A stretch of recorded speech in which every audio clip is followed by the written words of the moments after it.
আসসালামু আলাইকুম। দেশ এবং প্রবাস থেকে যারা এই মুহূর্তে দেখছেন সকলকে আন্তরিক শুভেচ্ছা ও অভিনন্দন। আজকে যে বিষয়টা নিয়ে কথা বলবো সেটা হচ্ছে হুন্ডি।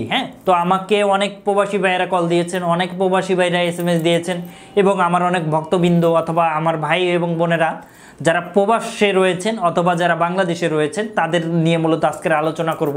অনেকে আমাকে কল দিয়েছেন, SMS দিয়েছেন, যেটা ইতিমধ্যে বলতেছিলাম যে ভাই হুন্ডি জিনিসটা কি, কেন করতে হয় বা কিভাবে করে, এই বিষয়টা নিয়ে আপনি একটা কন্টেন্ট বানান। আপনি এখনও কেন এই ব্যাপারে কোনো ভিডিও বানাচ্ছেন না? আসলে অনেক দিন যাবত নেটের অবস্থা ভালো না এবং অনেক দিন যাবত একটু টেনশনে আছি, এই জন্য মূলত ভিডিওগুলো বানাতে পারছি না ঠিকঠাক মতো। তারপরও আপনাদের রিকোয়েস্টে চলে আসলাম যে আসলে হুন্ডি কি, হুন্ডি কেন করতে হবে, কি জন্য করা লাগে বা জিনিসটা কি এবং কিভাবে কাজ করে, এই বিষয়টা নিয়ে মূলত আজকের আলোচনা। তো যারা যারা ইতিমধ্যে আমাকে দেখতেছেন সকলকে আন্তরিক শুভেচ্ছা ও অভিনন্দন, আর যারা যারা পরবর্তীতে দেখবেন সকলকেই, এবং আশা করি আপনাদের 1% হলেও বেনিফিট আসবে এবং যাদের উপকৃত আসে এবং যারা জানতে চান অবশ্যই শেয়ার করে সবাইকে জানিয়ে দেন। তো কথা না বাড়িয়ে চলে যায় মূল আলোচনা। আসলে হুন্ডিটা কি, শুরুতে আমাদের বুঝতে হবে হুন্ডিটা কি। হুন্ডিটা বিষয়টা হচ্ছে এরকম, ধরেন মালয়েশিয়া অথবা ইউএসএ কানাডা ইটালি বা প্রবাস থেকে অবৈধ পথে টাকা পাঠানোকে হুন্ডি বলে। তো হুন্ডিটা কিভাবে কাজ করে বা কি আসলে বিষয়, ধরেন মিস্টার ওয়াই উনি আছে মালয়েশিয়াতে, বা মিস্টার এক্স আছে হচ্ছে, বা অমুক মিস্টার রহিম আছে ধরেন আপনার ইউএসএ অথবা কানাডাতে, সেটা অবৈধ উপায়ে। কিভাবে, ধরেন কোনো লোকের মাধ্যমে, ধরেন আমার একটি লোক আছে ধরেন মালয়েশিয়াতে, তো এই লোকের মাধ্যমে যে টাকাটা নিয়ে আসি এটাই এক কথায় হুন্ডি বলা হয়, অবৈধ পথে। তো হুন্ডি কিভাবে হয় বা কিভাবে করবেন, কেমনে করা লাগে, রেটটা কি। আসলে দেখেন হুন্ডির বিষয়টা হচ্ছে এরকম, আপনি কি দেশ এবং দেশের বাইরে প্রোডাক্ট পাঠাতে চাচ্ছেন, আত্মীয় স্বজন বন্ধু বান্ধব বিদেশে রয়েছেন, তাদের কাছে আপনি উপহার, গিফট অথবা কলেজ ইউনিভার্সিটির জন্য ডকুমেন্ট পাঠাতে চান, কোনো বাহান্ন কোনো কুরিয়ার সার্ভিস খুঁজে পাচ্ছেন না, অবশ্যই আমাদের সাথে যোগাযোগ করুন। আমরা 3 থেকে 5 দিনের মধ্যে আপনার প্রোডাক্টটা পাঠিয়ে দিব। ধরেন বাংলাদেশে কিছু লোক আছে যাদের মালয়েশিয়াতে অনেক টাকা নিতে হবে, কারণ সে একটা সেকেন্ড হোম করবে অথবা সে একটা ভিসা করবে অথবা সে একটা বাড়ি করবে। আমাদের অনেক সরকারি চাকরিজীবী ভাইয়েরা আছেন অথবা অনেক বেসরকারি ভাইয়েরা আছেন অথবা অনেক আপুরা রয়েছেন অথবা অনেক বিজনেসম্যান আছে যাদের কোটি কোটি টাকা রয়েছে এবং কোটি কোটি টাকা মালয়েশিয়া, কানাডা, সিঙ্গাপুর, অস্ট্রেলিয়া বিভিন্ন দেশে পাঠাতে হয়। এবং এক ধরনের প্রবাসী ভাইয়েরা আছে আমাদের, যারা প্রবাসী ভাইয়েরা ঘামের মাধ্যমে টাকাগুলো উপার্জন করে, তারা মূলত চায় যে বাংলাদেশে টাকাগুলো পাঠানো।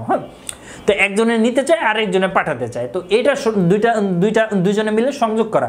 ধরেন মালয়েশিয়াতে মিস্টার রহিম থাকে, তো রহিমের কাছে দিয়ে দিল যে ভাই 10,000 রিঙ্গিত দিয়ে দিলাম, এটা আপনি বাংলাদেশে পাঠিয়ে দেবেন, ধরেন সমান $1.5 লক্ষ টাকা, অথবা ধরেন $1,000 দিয়ে দিলা যে এটা আপনি বাংলাদেশে পাঠিয়ে দিবেন। তো ওই লোকের মাধ্যমে হয়, রেটটা ব্যাংক থেকে একটু বেশি হয়, আবার অনেক সময় ব্যাংক থেকে কম হয়। তো ওই লোকে কি করে, বাংলাদেশে ধরেন ওই লোক থাকে, অনেক প্রবাসী ভাইরা আছেন যারা বিকাশে টাকা পাঠান, কিভাবে হয় এটাও সেম অলমোস্ট। তো তখন তারা বাংলাদেশে ধরেন মিস্টার ওয়াইয়ের অ্যাকাউন্ট থেকে আরেকজনের অ্যাকাউন্টে টাকাগুলো দিয়ে দিচ্ছে, এবং অনেকে আছে যারা বাসায় গিয়ে দিয়ে আসে। তো এটাই মূলত হুন্ডি। তো এই হুন্ডিটা করলে দেশের জন্য কি ক্ষতি হয়, দেশের জন্য ক্ষতি হচ্ছে আপনি এটা অবৈধ পথে পাঠাচ্ছেন, বাংলাদেশ গভর্নমেন্ট অথবা বাংলাদেশ সরকার কোনো ধরনের কোনো সুবিধা এখানে পাচ্ছে না। আর যদি আপনি ব্যাংকে পাঠান সেক্ষেত্রে কিন্তু তারা 1%, 2% বা যে কোনো % একটা লাভ পাচ্ছে। তো এইভাবে দেখা যায় যে কয়েক হাজার মিলিয়ন ট্রিলিয়ন ডলার আমাদের বাংলাদেশ সরকারের লাভ হয়। তো এটাই মূলত হুন্ডির মূল থিওরি বা মূল বিষয়। এবং যারা যারা বা অনেক প্রবাসী ভাইয়েরা রয়েছে হুন্ডির মাধ্যমে টাকা পাঠায়, এবং এটাই হচ্ছে, তো হুন্ডির মাধ্যমে টাকা পাঠালে শুধুমাত্র অসুবিধা, অনেক সময় মাইর যাওয়ার সম্ভাবনা থাকে, এটাই হচ্ছে অসুবিধা।